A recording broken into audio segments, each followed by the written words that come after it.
Para a comunidade presente, nós estamos realizando esse ano, estudando a palavra do Evangelho de São Marcos. Que esse seja o Evangelho de São Marcos, chama bastante atenção, que nosso Senhor curava os enfermos, que nosso Senhor dava verdade pregando, e que nosso Senhor expulsava os demônios. Aqui diz o texto que nosso Senhor proibia os demônios de falarem, porque sabia quem Ele era. Ora, a gente olhando para essa afirmação do Evangelho, se diz então, se vê aqui então, que aquele mal que perturbava as pessoas não era simplesmente um mal físico e psicológico. Como muitas vezes as pessoas pensam que esses demônios que os evangelhos falam eram doenças que hoje foram diagnosticadas. Mas as doenças que são diagnosticadas hoje, elas não dizem quem é ou quem não era a pessoa de Jesus Cristo. Quer dizer, além de ter um mal físico e psicológico, havia uma força espiritual que sabia que Jesus Cristo era, que nosso Senhor impedia de falar. Então, nós estamos aqui dentro do Evangelho falando que nosso Senhor vem libertar as pessoas do mal, das trevas, e que a raiz desse mal mesmo é o demônio. E eu queria, então, hoje, retomando as celebrações de domingo na paróquia, falar exatamente desse mistério do nosso Senhor, expulsando os demônios. E nós aqui, e vocês me permitam, vocês nesse horário dessa Santa Missa, têm grande responsabilidade, e mais ainda do que as outras assembleias das Santas Missas. E eu vou dizer por quê. Porque é nessa Santa Missa que nós levamos depois as crianças para serem batizadas. E antes das crianças serem batizadas, ou de quem for batizado, nós fazemos a oração de renunciar ao mal. Essa oração de renunciar ao mal é um verdadeiro exorcismo que o padre faz antes de celebrar o batismo. E vocês fiquem sabendo, não é nada fácil para o padre fazer essa oração. Eu preciso me preparar espiritualmente em oração para poder ministrar a São Batismo. Lá em casa, meus irmãos sabem que quando é de batismo, eu fico completamente esgotado, porque não é fácil. Às vezes a pessoa pensa que o padre vai lá para o batismal, fazer qualquer coisinha à toa, de jogar água sobre a criança, sobre alguém. Mas quando eu derramo a água sobre a criança, sobre a pessoa que está sendo batizada, eu me sinto completamente esgotado. É uma coisa que tira de dentro de mim para eu poder batizar alguém, uma criança.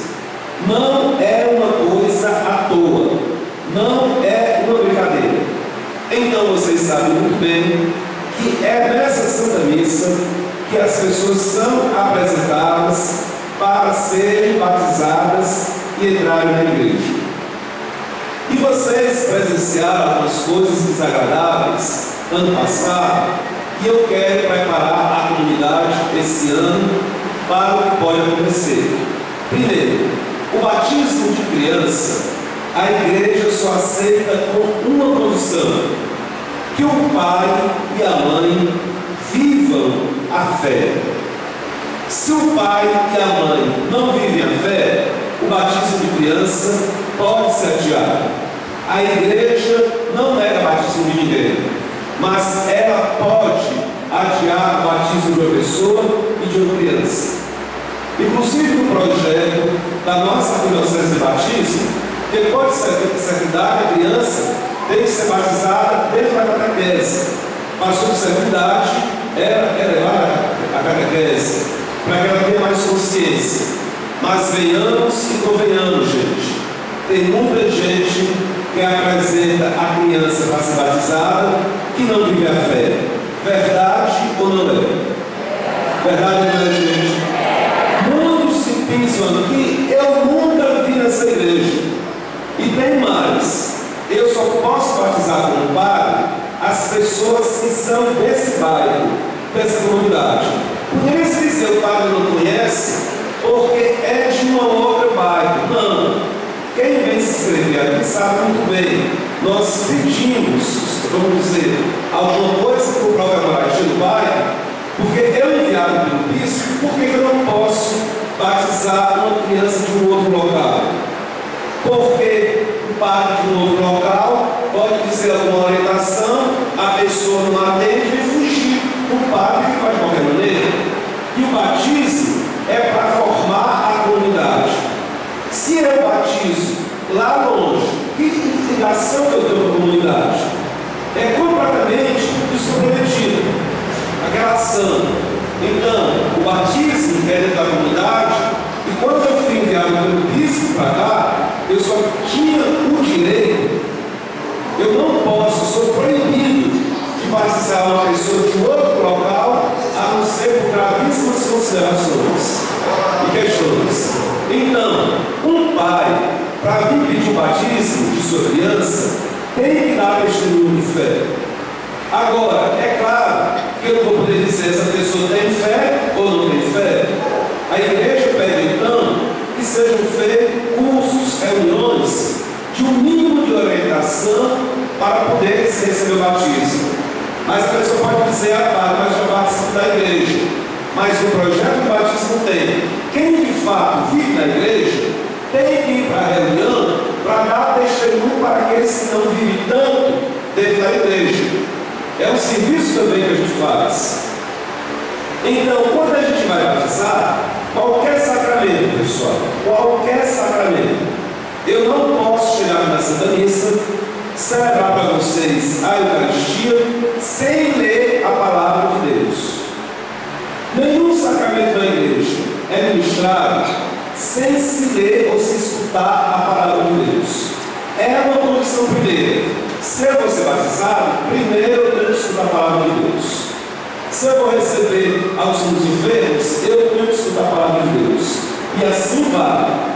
É importante demais que a gente tenha atenção a isso. Nas preparações de batismo, aqui da nossa paróquia, nós sempre dizemos: a pessoa tem que vir participar da Santa Missa no horário certo. Se chegar atrasada, o batismo vai ser adiado. Isso não é algo que eu fico inventando na hora. As pessoas são avisadas antes. Então, nós tivemos 2 grandes barracos ano passado na hora do batismo. Uma pessoa veio, na hora da apresentação, ela estava lá fora, veio se apresentar para aquele instantinho. Não, padre, nós estávamos à missa. Eu fui conversar com elas lá dentro e perguntei: o que foi que eu disse na hora da missa? Ninguém sabia. Ninguém sabia o que eu tinha falado. Como é que a pessoa estava dentro da missa e não sabia o que eu tinha dito?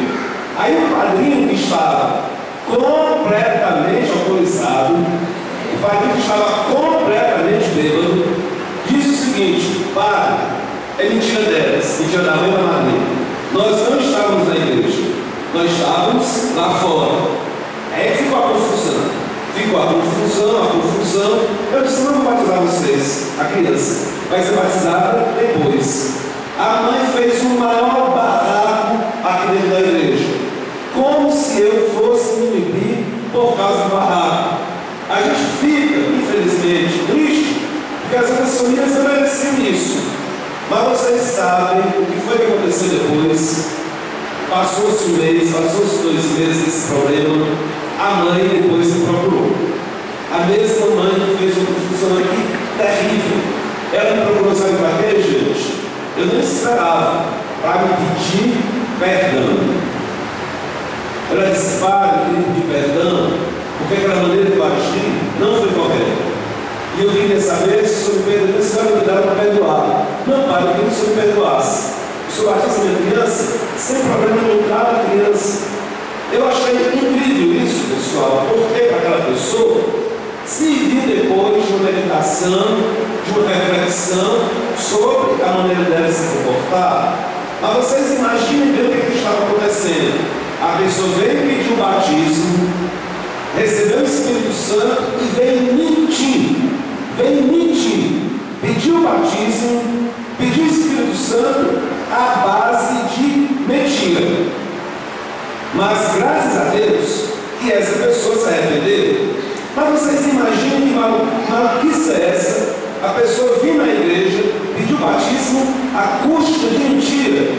Que tipo de fé católica é essa que nós temos?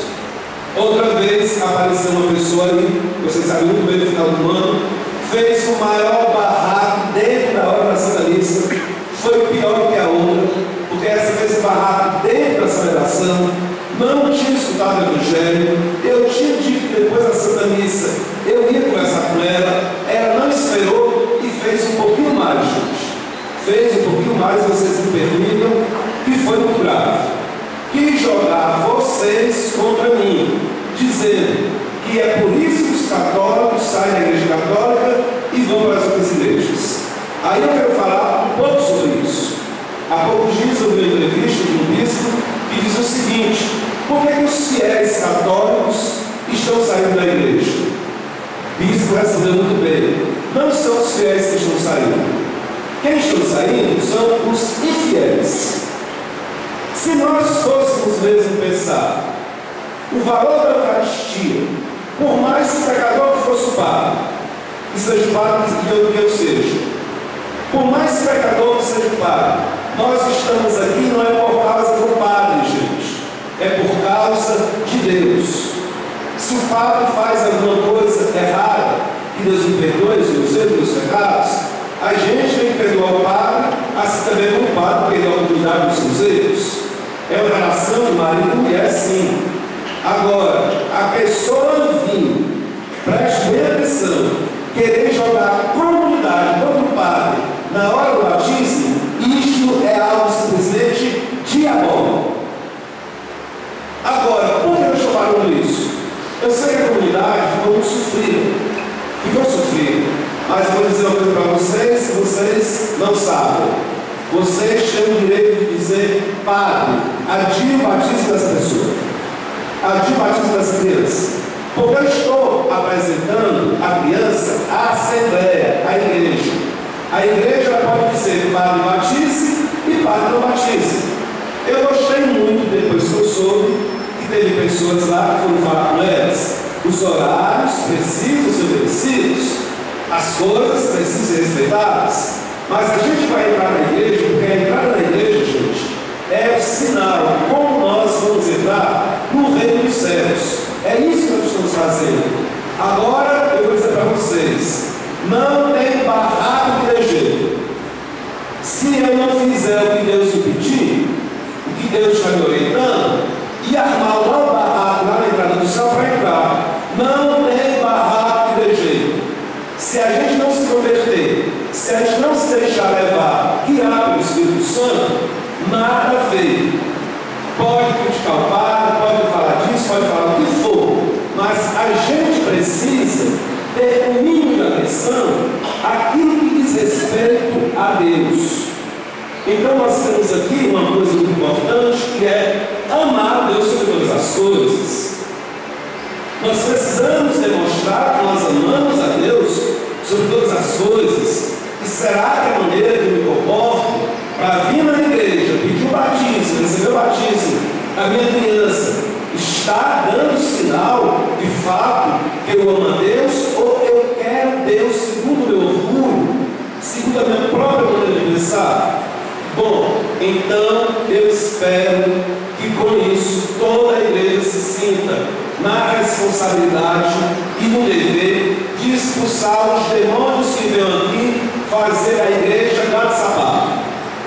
Outra coisa, nosso Senhor falando dentro do Evangelho, o Evangelho falando que nosso Senhor expulsava os demônios, eu vi uma revista aqui dentro da capela que estava numa coisa de oração que me chamou muita atenção. Acredito que a atenção delas que vocês estão aqui e deixaram para a gente. É a revista.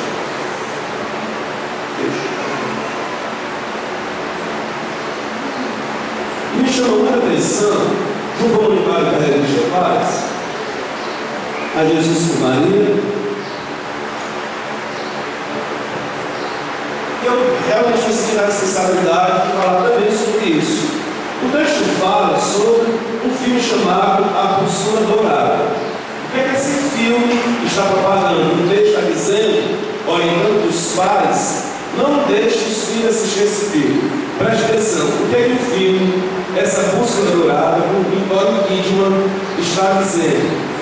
Fazendo que as crianças de todo mundo decidam contra Deus e o reino dos céus. Um filme super bem produzido com efeitos especiais, dizendo, não é, ajudando, atrapalhando as crianças, prejudicando as crianças que elas decidam contra Deus e contra o reino dos céus. Eu também já estive vendo as propagandas de filme de vampiro. Eu fiquei impressionado com esses filmes diziam os vampiros conversando entre si, mas está vendo? Deus está querendo mandar a gente para o inferno. Como é que pode? Isso está propaganda do filme. Os vampiros falam, esse de vampiro não tem nada, isso é um puro demônio. E eles estão fazendo uma coisa como que rebelando as pessoas contra Deus, como se Deus fosse injusto de mandar os demônios para o inferno. É o que rola na cabeça da nossa juventude. Mas, fora isso também, nós temos diversas outras coisas que divulgam bruxaria e feitiçaria, como coisa de Harry Potter, que é jogada aí para a juventude para a criançada. Agora, não, mas é só uma coisa de feitiçaria que não tem nada a ver. Não tem nada a ver, eu vou dizer para vocês que não tem nada a ver. Eu, aqui padre, já disse uma vez. Quantas vezes as pessoas vêm aqui me pedir oração de libertação, até mãe de santo vem pedir oração ao padre. Vocês acham que eu, como padre, vou fazer oração de libertação com mãe de santo assim, de qualquer maneira?